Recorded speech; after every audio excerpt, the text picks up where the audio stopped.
الحمد لله وكفى والصلاة والسلام على رسول الله وعلى آله المصطفى ما بعد فأعوذ بالله من الشيطان الرجيم بسم الله الرحمن الرحيم شهر رمضان الذي أنزل فيه القرآن هدى للناس وبينات من الهدى والفرقان ومن شهد منكم الشهر فليصم. میرے عزیزان محترم و تمام حاضرین کرام، سب سے پہلے تو میں درخواست کروں گا کہ جو حضرات کھڑے ہوئے ہیں وہ بیٹھ جائیں، تشریف رکھیں. ماشاءاللہ آپ سب حضرات یہاں پر آئے. میں آپ کو قرآن سے دو چیزوں کے سرٹیفکیٹ نکال کے دیتا ہوں آپ کو. اللہ تعالیٰ کا ارشاد گرامی ہے انما یعمر مساجد اللہ من آمن باللہ والیوم الآخر وعمل صالحا. ہم سب اہل محلہ ہیں اور ہم سب کے یہاں ہونے سے ہی یہ مسجد آباد ہے. اگر آپ حضرات یا آپ میں سے کوئی ایک فرد بھی ایسا ہے جو یہاں نہ ہوتا تو یہ مسجد ویران ہوتی. ہم سب یہاں موجود ہیں تو اس کا مطلب یہ مسجد آباد ہے. ہم سب یہاں سے چلے جائیں گے تو یہ مسجد ویران ہو جائے گی. اللہ تعالیٰ کیا فرماتے ہیں قرآن کے اندر؟ دو سرٹیفکیٹ ایسے دیتے ہیں مسجدوں کو آباد کرنے والوں کے لیے کہ جس کے لیے پوری زندگی انسان محنت کرتا ہے. پہلا سرٹیفکیٹ اللہ تعالیٰ کہتے ہیں کہ جو میری مسجدوں کو آباد کرتے ہیں وہ کون لوگ ہیں؟ انما یعمر مساجد اللہ من آمن باللہ. سب سے پہلا سرٹیفکیٹ تو اللہ تعالیٰ نے آپ کو یہ دے دیا کہ آپ لوگ صاحب ایمان ہیں. کیوں؟ اس لیے کہ جو غیر مومن ہوگا، منافق ہوگا، وہ اس طرح مسجد میں اطمینان سے نہیں بیٹھ سکے گا. اس کا دل مچلے گا کہ میں باہر نکل جاؤں. تو یہ قرآن نے کہا کہ دیکھو جو مسجدوں کو آباد کرنے والے ہوں گے، مسجدوں میں رکنے والے ہوں گے، مسجدوں میں ٹھہرنے والے ہوں گے، سب سے پہلی صفت تو یہی لوگ ایمان والے ہیں. من آمن باللہ. یہ میں نہیں کہہ رہا، قرآن کہہ رہا. دوسرا سرٹیفکیٹ قرآن نے کیا دیا؟ وعمل صالحا. یہی لوگ نیک اعمال کرنے والے ہیں. تو انسان کو اپنی زندگی میں دو ہی خطرے ہوتے ہیں. ایک ایمان کے اوپر خطرہ ہوتا ہے کہ پتہ نہیں ہم مومن ہیں بھی یا نہیں. تو الحمدللہ ثم الحمدللہ اگر ہم مسجدوں کو آباد کرتے ہیں، مسجد کے اندر رہتے ہیں. مومن کی مثال مسجد میں ایسی ہوتی ہے جیسے کہ پانی میں مچھلی کی مثال.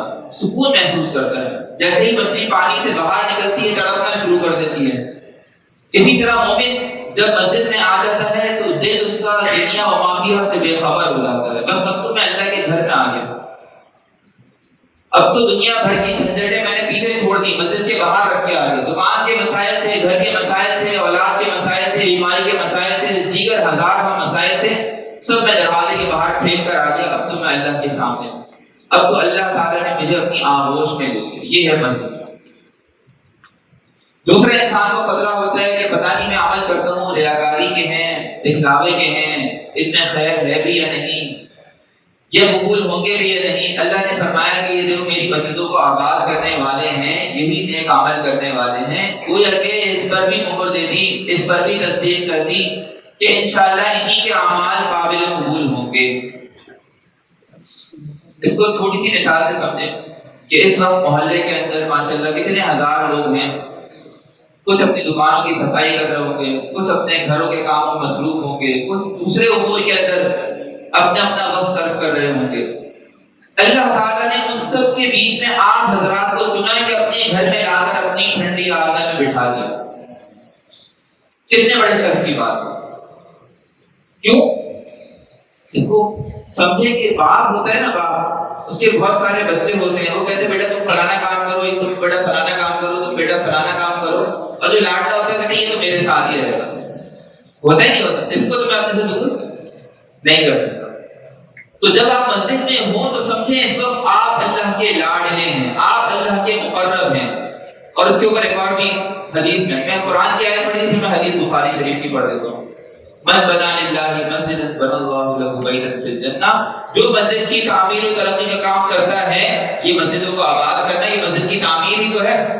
مسجد کسی پتھر کا نام تھوڑی ہے، کسی سیمنٹ کا، سریے کا، پنکھے کا، لائٹ کا نام تھوڑی ہے۔ یہ سب چیزیں ہو، نمازی نہ ہو تو مسجد بیکار ہے، نمازی ہو یہ سب چیزیں نہ ہو مسجد کارآمد ہے۔ کہ اللہ کے رسول نے کھجور کی چھالوں سے اور کھجور کے تنوں کے درختوں سے مسجد نبوی کی بنیاد یہ رکھی۔ مسجد تھی، تعمیر و ترقی نہیں تھی، ظاہری نمائش نہیں تھی، مسجد تھی۔ کیوں؟ اس لیے کہ ایمان والے لوگ تھے، صحابہ کرام کی جماعت تھی، اللہ کے رسول خود بیٹھتے تھے۔ حدیث میں آتا ہے کہ قیامت کے قریب وہ عالم ہو جائے گا کہ مسجد بہت عالی شان ہوگی، پڑھنے والا کوئی نہیں ہوگا، نمازی کوئی نہیں ہوگا۔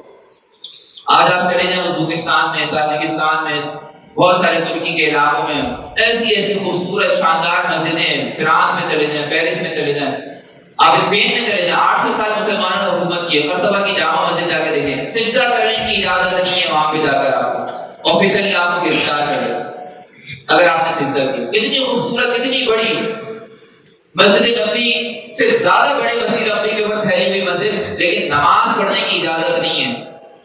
یہ مسجد کا ویران ہونا ہی تو ہے۔ تو مسجد آباد ہیں اہل مساجد سے، اہل محلہ سے۔ تو اللہ تعالیٰ اس پہ لاکھ لاکھ شکر ہے کہ اللہ تعالیٰ نے ہمیں اس مسجد کی خدمت کے لیے، اس مسجد میں آنے کے لیے آسان فرمایا۔ اس کی توفیق تھی، نہیں ہوتی توفیق ہم بھی باہر کسی کام کاج میں لگے ہوتے۔ اس نے غیر سے اسباب بنائے، آپ کے دل میں یہ بات ڈالی اور آپ کو یہاں لا کے بٹھا دیا۔ ایک تو یہ بات۔ دوسری، ماشاءاللہ ختم قرآن کی محفل ہے اور قرآن کا مہینہ بھی آگے آنے والا ہے۔ شہر رمضان الذی انزل فیہ القرآن، جو ہم نے قرآن کی آیت آپ کے سامنے رکھی کہ یہ رمضان کا مہینہ وہ مہینہ ہے کہ جس میں قرآن نازل کیا گیا۔ ہم میں سے ایک سوال سب کے ذہن میں پیدا ہوتا ہے کہ قرآن تو ہم نے سنا ہے کہ 23 سالوں میں نازل ہوا، اب کبھی رمضان تھا، کبھی محرم تھا، کبھی ربیع الاول تھا، کبھی ربیع الثانی تھا، وقتاً فوقتاً نازل ہوا۔ قرآن نے یہ کیوں کہا کہ یہ رمضان میں نازل کیا گیا؟ تو علماء فرماتے ہیں کہ اصل میں رمضان کے دو نزول ہیں، قرآن کے دو نزول ہیں۔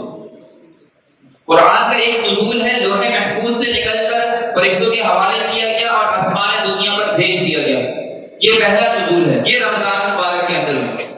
اور اسی نزول کو قرآن نے فرمایا انا انزلناہ فی لیلۃ القدر، کہ ہم نے اس قرآن کو لیلۃ القدر میں نکالا، اتارا۔ تو یہ پہلا نزول تھا کہ لوح محفوظ سے نکال کر اللہ نے جبرائیل امین کے جو بھی قرآن کو لانے والے فرشتے تھے ان کے حوالے کیا کہ یہ جو قرآن جا کے دنیا میں تمہیں دینا ہے، وقتاً فوقتاً جیسے جیسے احکام اترتے رہیں گے بتاتے رہیں گے۔ تو یہ پہلا نزول ہے۔ اور پھر اس کے بعد دوسرا نزول نزول ارضی کہلاتا ہے کہ جس کے اندر آسمان سے زمین میں وقتاً فوقتاً نازل ہوتا ہے۔ تو اللہ تعالیٰ نے اس رمضان کے مہینے کو چنا ہے قرآن کے نزول کے لیے، کیوں؟ اس لیے کہ یہ رمضان کا مہینہ ہی اتنا قابل شرف، اتنا بابرکت ہے کہ اس کا مقابلہ کسی اور مہینے سے نہیں ہو سکتا۔ کتنے اللہ نے اس رمضان کے مہینے کے لیے اہتمام کرے، آپ دیکھیں۔ سب سے پہلے فرمایا کہ اس کے اندر ہم بڑے بڑے شیاطین کو، بڑے بڑے گمراہ کرنے والوں کو قید کر دیتے ہیں تاکہ میرے بندے ان گناہوں کے اندر جو عام رمضان میں آسانی سے مبتلا ہو جاتے تھے اس رمضان میں مبتلا نہ ہو۔ پہلا اللہ نے فضل یہ فرمایا رمضان کے۔ پھر دوسرا فضل کیا فرمایا کہ دیکھو اب ایک نیکی کرو گے نا تو پہلے ایک ثواب ملتا تھا، اب رمضان میں کرو گے تو 10 ثواب ملیں گے، اور اگر عشر لیلۃ القدر میں کرو گے 70,000 گنا ثواب ملے گا۔ فضیلت بڑھا دو۔ پہلا انتظام یہ فرمایا کہ انسان کو گناہوں سے محفوظ کروا دیا۔ بڑے بڑے شیاطین، بڑے بڑے جنات جو انسان کو بہکانے کے لیے ہر وقت انسان پر نازل ہوتے ہیں، ہر وقت اترتے ہیں اور انسان کو گمراہ کر دیتے ہیں۔ کتنے خیر کے کام ہوتے ہیں، ہم چاہتے ہیں کہ کریں لیکن کبھی نہ کبھی کوئی رکاوٹ آ جاتی ہے، ہم نہیں سمجھ آتے کہ کیوں۔ یہ اللہ کی طرف سے توفیق ہوتی ہے، دوسری طرف سے شیطان کا اثر ہوتا ہے، اسی کے بیچ میں انسان کی زندگی مخمصے میں پھنسی ہوتی ہے۔ کبھی انسان خیر غالب آ جاتا ہے وہ عمل کر لیتا ہے، کبھی شر غالب آ جاتا ہے اس عمل سے رک جاتا ہے۔ کسی کو دینا تھے، کسی یتیم کی خدمت کرنی تھی، کسی بیوہ کا سہارا بننا تھا، کسی مسجد میں، کسی مدرسے کے اندر کسی بچوں کے لیے جو ہے وہ آسرا بننا تھا، یا کسی اپنے محلے میں بھائی وغیرہ کے لیے کوئی خیر کا کام کرنے تھے، کرتے کرتے رک گئے، سمجھ جائیں کہ آپ شیطان کے اس میں آ گئے۔ اور اگر رکتے رکتے کر لیا تو سمجھ جائیں کہ اللہ تعالیٰ کا فضل ہو گیا، اللہ نے توفیق کو غالب کر لیا۔ تو رمضان کے مہینے کے اندر اللہ تعالیٰ نے ہم پر دوسرا فضل یہ فرمایا کہ نیکیوں کا درجہ بڑھا دیا۔ تیسرا اللہ نے فضل کیا فرمایا کہ ایک روحانی اور نورانی ماحول قائم فرما دیا۔ صبح کے وقت میں روزہ ہے، سحری ہے، پھر اس کے بعد سب روزے سے ہیں ماشاءاللہ۔ بھوک اور پیاس انسان جب برداشت کرتا ہے تو پتہ چلتا ہے نا کہ یار غریب کے اوپر کیا گزرتی ہے جب کھانے پینے کے لیے نہیں ہوتا۔ کتنے ایسے ممالک ہیں افریقہ میں، کتنے ایسے مسلمان ممالک ہیں غزہ میں اور دوسرے علاقوں کے اندر جہاں کھانے کو ایک ایک وقت کے لیے میسر نہیں ہے، ایک ایک روٹی میسر نہیں ہے۔ جب انسان بھوکا رہتا ہے، بھوک جب انسان کے پیٹ کو تڑپاتی ہے آخر میں، تو انسان کو احساس پیدا تو ہوگا کہ یار کتنے ایسے لوگ ہیں جو بھوکے مر جاتے ہیں، میں اگر ان کے لیے کچھ کر سکتا ہوں میں کیوں نہیں کرتا؟ میرے دنیا میں آنے کا فائدہ ہی کیا ہے کہ اگر میرا پڑوسی بھوکا سویا ہوا میں پیٹ بھر کے سو گیا، اگر میرے چھوٹے بھائی جو ہے وہ رات کا کھانا اس کے پاس نہیں ہے اور میں پیٹ بھر کے کھا رہا ہوں، تو ایسا کھانا بھی کیا کھانا؟ تو اللہ تعالیٰ نے انسان کے دلوں کے جذبات کو ہلایا، سب کو بھوکا پیاسا کر دیا۔ محسوس کرو ترقی کیسے ہوتی ہے، تاکہ تمہیں قدر پیدا ہو کہ تمہارے پاس فراوانی ہے۔ جب شام کو افطار کی نعمتیں دیکھو تو فرمایا کہ وَلِلصَّائِمِ فَرْحَتَانِ، کہ روزے دار کے لیے تو دو فرحت ہیں، دو خوشیاں ہیں۔ فرحت عند الافطار، ایک خوشی تو ہم نے دنیا کے اندر دے دی، افطار کے وقت میں اس کو کھانے کی اجازت دے دی کہ دیکھو صبح سے رات تک اب تک بھوکے تھے، اب تم کھا لو پی لو۔ وفرحت عند لقاء الرحمن، اور ایک خوشی جب ہوگی جب اللہ تعالیٰ تم سے ملاقات کریں گے اور تمہیں اس روزے کے اجر میں خود اپنی ذات پیش کر دیں گے، کیونکہ روزے کا ایک بدلہ یہ بھی بتایا کہ الصوم لی وانا اجزی بہ، یہ روزہ تو میرے لیے ہی ہوتا ہے۔ اللہ تعالیٰ نے فرمایا روزہ میرے لیے ہوتا ہے، کیسے؟ میں اگر نماز پڑھتا ہوں تو ہو سکتا ہے یہ بھی میری نیت ہو کہ یا اللہ میں آپ کے لیے پڑھ رہا ہوں، اور ہو سکتا ہے یہ بھی وہ نیت ہو کہ یہ قاری عامر صاحب مجھے دیکھ رہے ہیں، قاری والد صاحب مجھے دیکھ رہے ہیں، فلانا مجھے دیکھ رہا ہے، محلے والے دیکھ رہے ہیں، ان کو لگے میں نمازی آدمی ہوں، نماز پڑھتا ہوں۔ دونوں نیتیں ہو سکتی ہیں۔ میں کسی کو پیسے خرچ کر رہا ہوں تو یہ بھی نیت ہو سکتی ہے کہ یار اس غریب کی مجبوری حاجت پوری ہو جائے، یہ بھی ہو سکتی ہے کہ لوگ کہیں گے بڑا سخی آدمی ہے یار، ذرا سا پیسہ مانگو نشاور کر دیتا، اس کا ہاتھ رکتا نہیں ہے، ماشاءاللہ بڑا سخی ہے۔ جب جہنم میں جانے والے ایسے ایسے لوگ موجود ہیں کہ جو انہی اعمال خیر کے اندر بری نیتوں کی وجہ سے جہنم میں جا رہے ہیں۔ تو بہت سارے اعمال انسان کرتا ہے لیکن وہ لوگوں کے سامنے ظاہر و باہر ہوتے ہیں، لیکن روزہ ایسی چیز ہے کہ اگر انسان کرے گا تو اللہ کے خوف سے ہی کرے گا، نہیں کرے گا تو نہیں کرے گا۔ میں بھی یہاں سے جا کے واش روم میں چلے جاؤں یا پیچھے کسی دروازے کی کوٹ میں چلے جاؤں یا کسی پردے کے پیچھے جاؤں اور جا کے روزے کے اندر ایک بوتل پانی پی لوں، کون دیکھنے والا ہے؟ باہر نکل کے نارمل گھومتا۔ تو اگر میرا روزہ ہے تو اس کا مطلب خوف خدا ہے، اگر نہیں ہے میرا روزہ تو اس کا مطلب خوف خدا نہیں۔ یہاں دنیا میں میری گردن پکڑنے والا کوئی نہیں، یہاں دنیا میں مجھے کوئی سرٹیفکیٹ دینے والا نہیں ہے کہ تمہارا روزہ ہے۔ تو اللہ نے فرمایا الصوم لی، کہ روزہ اگر انسان رکھتا ہے، صبح فجر سے لے کر مغرب تک میں 12-13 گھنٹے ہوتے ہیں، بیچ میں 1 منٹ میں کھانے پینے کے لیے نکال لینا کوئی مسئلے کی بات نہیں ہے، کمرے کے اندر کسی چھپی ہوئی جگہ کے اندر کسی بھی جگہ کے اوپر جا کے انسان جو ہے وہ تنہائی میں جا کے کھا پی سکتا ہے، لیکن نہیں کھاتا کیوں؟ اس لیے کہ اللہ کے لیے روزہ رکھتا ہے۔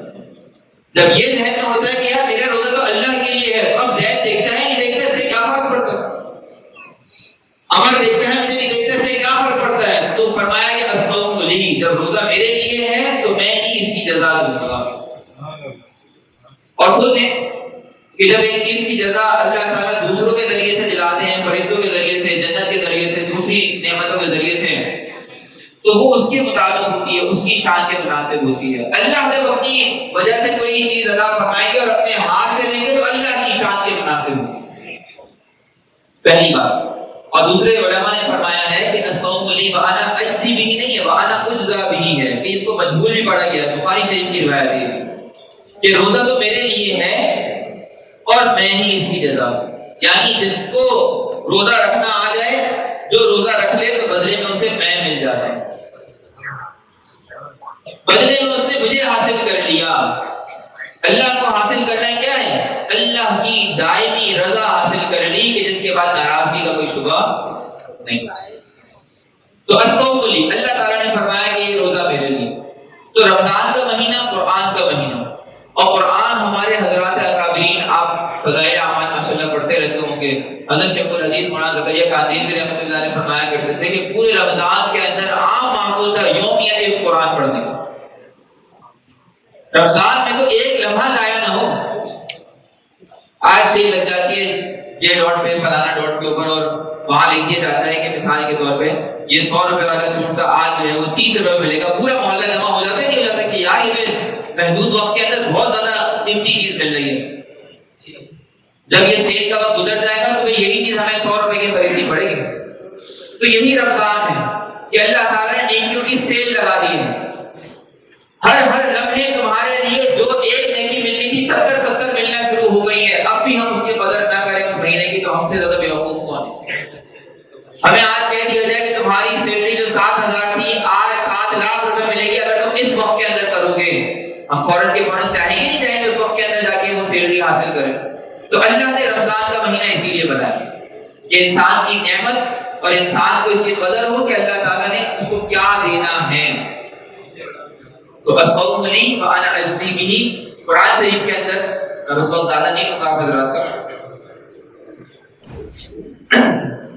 اللہ تعالیٰ نے ہم نے حضرات کعبہ کے واقعات پڑھے ہیں. حضرت شیخ الحدیث مولانا زکریا قادری رحمۃ اللہ علیہ کا بتا رہا تھا ایک دن میں ایک قرآن کریم ختم اور فرمایا کہ ہمارے گھر کی عورتیں خواتین جو کھانے پکانے میں بچوں کو سنبھالنے میں دیگر امور میں مشغول ہوتی ہیں وہ بھی یومیہ 15 پارے قرآن شریف روزانہ کے پڑھتی ہیں. تو رمضان کا مہینہ گویا کہ پوری سال کے لیے ایک ریسائیکل ہے کہ اگر اس مہینے کے اندر اگر اپنے آپ کو قرآن والا بنا لیں گے تقوی والا بنا لیں گے. کیوں؟ اس لیے کہ اللہ نے آسان کر دیا نا متقی بننا. قرآن نے کیا فرمایا یا ایھا الذین آمنوا کتب علیکم الصیام کما کتب علی الذین من قبلکم لعلکم تتقون. واضح کہ ہم نے روزے آپ کو دیے کیوں ہیں. اے ایمان والو ہم نے تمہارے اوپر روزے فرض کیے ہیں اور فرمایا کہ صرف تم پر نہیں کما کتب علی الذین من قبلکم تم سے پہلے لوگوں پر بھی ایسے ہی فرض کیے تھے. یہ اللہ تعالیٰ کی شفقت ہے.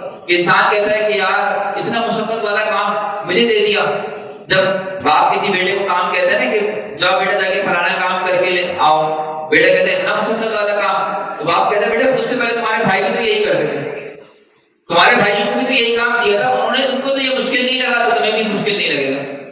تو وہ یہ اللہ کی طرف سے شفقت کا انداز ہے. کما کتب علی الذین من قبلکم کہ تم ہی اکیلے نہیں ہو جن پر روزے فرض کیے گئے, تم سے پہلے بھی لوگوں پر روزے فرض کیے. حتیٰ کہ پہلے زمانے میں روزے اتنے زیادہ اس کے اندر مسائل تھے اور اتنی زیادہ شرائط تھی کہ بات کرنے کی بھی اجازت نہیں تھی. ہمیں تو بات کرنے کی اجازت ہے. آپ نے پڑھا ہوگا بیوی مریم کا واقعہ انی نذرت للرحمن صوما فلن اکلم اليوم انسیا کہ میں نے تو آج روزہ رکھا ہے تو بات کر ہی نہیں سکتا. تو یہ تو اللہ تعالیٰ نے امت محمدیہ کے لیے سہولتیں دے دی. صرف کھانے پینے کا روزہ ہے, بعض چیزوں دوسری چیزوں کا روزہ نہیں ہے. تو کما کتب علی الذین من قبلکم ہم نے تم پر روزے رکھے. کیوں رکھے ہیں؟ لعلکم تتقون یقیناً تم متقی بن جاؤ گے. لعل کا معنی اصل میں قرآن کے اندر آتا ہے نا تو اس کا امید ہے کہ تم ہو جاؤ. لیکن جب اللہ تعالیٰ کی بات کرتے ہیں تو اس کا ترجمہ پھر امید ہے سے نہیں ہوتا, کیونکہ امید تو انسان کو ہوتی ہے کہ جس کو انجام کار کا پتہ نہ ہو. میں ایک کام کر رہا ہوں, امید ہے کہ فائدہ ہو جائے, امید ہے کہ نقصان ہو جائے. انویسٹمنٹ میں پیسے لگائے ہیں, امید ہے کہ نفع ہو جائے, امید ہے کہ نقصان ہو جائے. انسان جب لعل کا استعمال کرتا ہے تو اس کا مطلب ہوتا ہے امید ہے, خیال ہے, گمان ہے. لیکن جب اللہ تعالیٰ قرآن میں لعل کا استعمال کرتے ہیں تو اس کا معنی ہوتا ہے یقین ہے, کیونکہ اللہ تعالیٰ کو پتہ ہے کہ ایسا نہیں ہوگا. تو اللہ نے تم پر روزے فرض کیے ہیں. رمضان ہے قرآن کے لیے. اس رمضان کے اندر اپنے ایسی روٹین بنا لیں کہ جس کے اندر کم از کم جن حضرات نے اب تک ایک دفعہ قرآن شریف ناظرہ نہیں پڑھا وہ کہے تہیہ کر لیں کچھ بھی ہو جائے اس رمضان کو میں ضائع نہیں کروں گا, ایک دفعہ قرآن شریف ناظرہ پڑھوں گا. جن حضرات نے ناظرہ پڑھ لیا ہے سمجھا نہیں ہے تو وہ حضرات کوشش کریں کہ یار یہ رمضان مجھے ضائع نہیں کرنا. اللہ نے مجھے ایک زندگی میں ایک رمضان کا موقع اور دیا ہے. انسان کے پاس زندگی تھوڑی ہے اور کراچی پاکستان میں تو ویسے بھی اور تھوڑی ہو گئی ہے. دوسری دنیا میں شاید لوگ 70-80 سال جی لیتے ہیں, پاکستان میں تو اللہ معاف کرے آئے دن دھماکے, کہیں حادثات, کہیں ٹرالر, کبھی کچھ تو کبھی کچھ. اتنے واقعات ہیں, کوئی 23 سال میں چلا گیا, کوئی 22 سال میں چلا گیا, کوئی 18 سال میں لڑکا چلا گیا, کوئی 20 سال میں چلا گیا. ہمارے محلے میں کتنے آپ نے جنازے اٹھتے ہوئے دیکھے 18-20 سال میں. ہم کس امید میں بیٹھے ہوئے کہ ہم 70 سال زندہ رہیں گے. اللہ ہی جانتے ہیں کون کتنا زندہ رہے گا. اللہ سب کو 100 سال دے, 1000 سال زندگی دے, ہماری تو یہی دعا ہے. لیکن ایک ایوریج بھی تو ہوتی ہے نا کہ بھائی ہم دیکھ رہے ہیں معاشرے کے اندر کیا چلن ہے. تو چلن یہی ہے کہ 40 سے 50 سال میں انسان کی آج کل واپسی ہو رہی ہے. تو اگر میں 30 سال کا ہو گیا اور میں نے اب تک قرآن نہیں پڑھا تو سمجھے میرے پاس دن کم رہ گئے. زیادہ دن میرے گزر گئے 30 سال. آگے 10 سال زندگی ہے تو 10 سال رہے گا, 5 سال زندگی تو 5 سال رہے گا, اگر 20 سال زندگی تو 20 سال رہے گا. تو اس مہینے میں تہیہ کر لیں کہ جن حضرات نے اب تک قرآن مجید کو سمجھا نہیں ہے تو کم از کم وہ یہ سوچ لیں کہ ہم ایک پارہ یا 2 پارے تو سمجھ رہے ہیں. اللہ تعالیٰ نے اتنی عظیم الشان کتاب ہمیں دی, قیامت تک کے لیے راہ ہدایت دی, ہم نے ساری زندگی اس کو غلاف میں پیک کر کے اوپر رکھ دیا اور کبھی اٹھا کے اس کو دیکھا ہی نہیں. دنیا میں کتنے ایسے لوگ ہیں, آپ برازیل میں جائیں, آپ امریکہ میں جائیں, برطانیہ میں جائیں, یورپ میں جائیں, کہ جن کو باقاعدہ ان کے میڈیا کی طرف سے بدظن کیا گیا 9/11 کے واقعے کے بعد کہ مسلمان ایسے دہشت گرد, مسلمان ایسے خطرناک, مسلمان ایسے ظالم, بچوں کو کاٹنے والے, کھانے والے. تم نے کہا قرآن اٹھا کے دیکھے تو صحیح, واقعی کیا اسلام یہی کہتا ہے؟ قرآن اٹھا کے دیکھا مسلمان, 1 2 نہیں 1000 لاکھ واقعہ.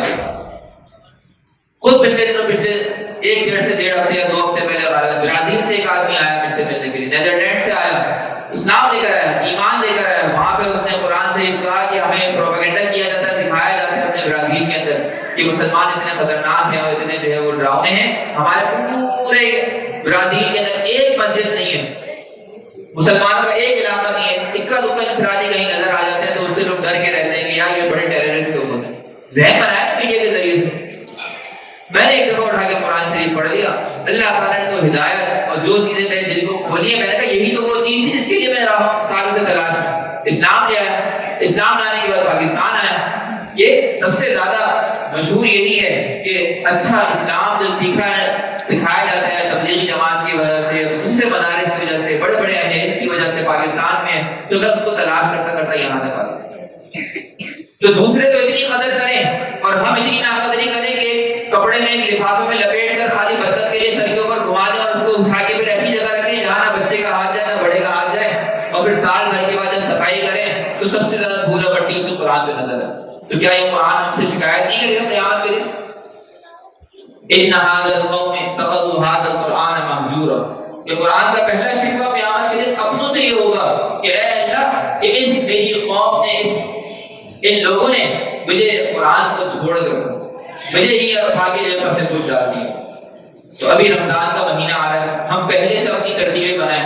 ہم دن کے اندر اگر 2 گھنٹے متعین کر سکتے ہیں تو ہم اس کو دیگر کاموں سے فارغ کر لیں. ہم کہیں بھائی ہمارا یہ کھانے پینے کا, یہ دکان کا, یہ کاروبار کا, یہ اس کا, یہ کھیل کود کا سب ٹائمنگ ہے, لیکن یہ 2 گھنٹے کے اندر میں قرآن شریف کو سیکھوں. اس کے اندر اللہ تعالیٰ ہم سے کہتا کیا ہے, اللہ کے پیغامات کیا ہے, اللہ تعالیٰ ہم سے چاہتے کیا ہے, میں یہ حاصل کرنے کی کوشش کروں. قرآن کا ایسا خزانہ ہے, ایسا سمندر ہے کہ کوئی اسے 1 ڈول نکال لیتا ہے, کوئی 2 ڈول نکال لیتا ہے. بڑے بڑے مفسرین جب ساری زندگی قرآن میں لگا دیتے ہیں تو یہی کہتے ہیں کہ ہم نے تو بہت ہی تھوڑا اس سے حاصل کیا. تو سب بھائی تہیہ کرتے ہیں اس رمضان کے اندر. اللہ تعالیٰ سے دعا ہے کہ اللہ تعالیٰ نے ہمیں جو کہنے کی توفیق عطا فرمائی اس پر عمل کرنے کی توفیق عطا فرمائے. آمین. وآخر دعوانا ان الحمد للہ رب العالمین.